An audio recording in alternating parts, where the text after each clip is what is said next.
Chères passagères, chers passagers, ici Brian, votre capitaine. La compagnie Stockmar vous souhaite la bienvenue à bord de notre classe de français à destination de la frontière du paradis et de l'enfer.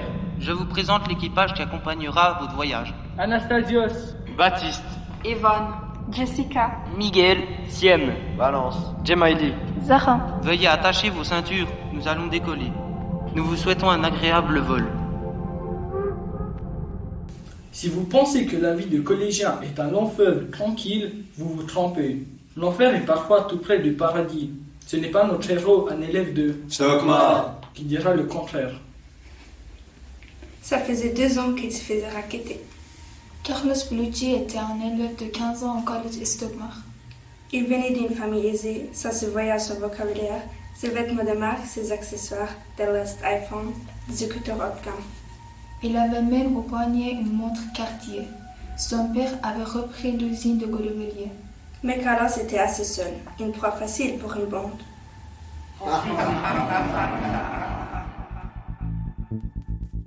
17 montres, ça vaut combien? Pas grand chose, c'est une montre, hein. Tu te fous de nous? Jacques le giflard. Fais voir, sinon te la prends de force. Non! Les insultes se mirent à pleuvoir pour le temps qu'il court. Donne, connard. Non, je vous la donnerai pas. Tapez tant que vous voulez, mais je vous la donnerai pas. Il tenta de s'enfuir, vite rattrapé par Geoffrey. Il lui sauta dessus, lui balança une claque et lui arracha la montre. C'est bon, je l'ai, on se casse. Carlos les regarda se disperser. Quelques jours plus tard, ses parents remarquèrent l'absence de la montre. Je l'ai oublié à la piscine. Comment peux-tu être aussi négligent? Tu te rends compte de la peine qu'aura ton grand-père? Mais le paradis n'est parfois pas loin de l'enfer. Point, point, point.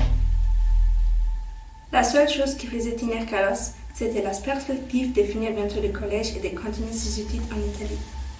Loin de ses bureaux, Carlos réussit peu à peu à se reconstruire. Les élèves de sa nouvelle classe étaient très différents de eux de Stockmar. Ça se passait bien avec eux.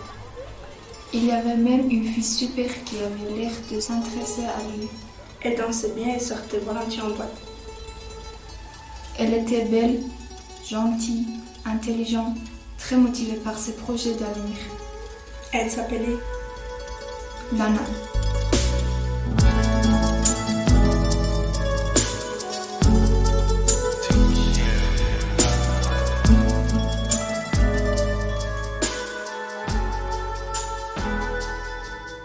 Enfer ou paradis? Carlos était maintenant en couple avec Lana et parfaitement heureux, mais son passé allait le rattraper. Le plan de Carlos s'était déroulé comme prévu. Il était retourné régulièrement dans le Jura. Il en avait profité pour tuer 4 de ses anciens bourreaux. Antoine, Louis, Esteban. Jacques! Aujourd'hui, ce serait le tour de... Kevin. Kevin revenait chez lui. Vu qu'il habitait près de son lieu de travail, il rentrait à pied. Ça durait 12 minutes et il prenait toujours une ruelle sombre et très peu fréquentée.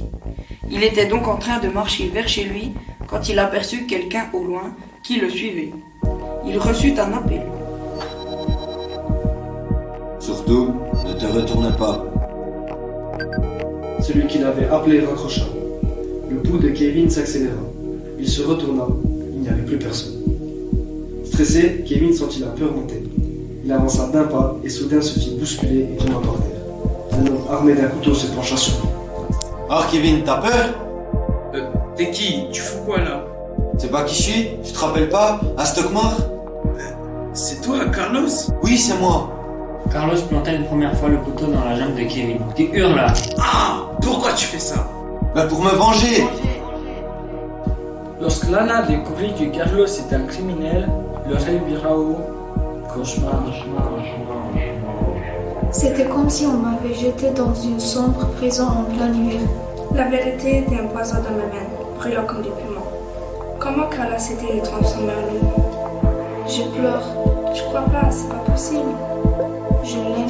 Je sais pas quoi faire. Et s'il me faisait du mal, Non, c'est pas possible. je devrais peut-être en parler à quelqu'un.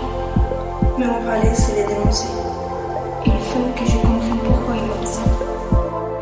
Enfer ou paradis? Paradis ou enfer? La frontière entre les deux est mince. Pour savoir comment se termine l'histoire de Carlos et Lana, lisez notre roman d'école, à la frontière du paradis et de l'enfer.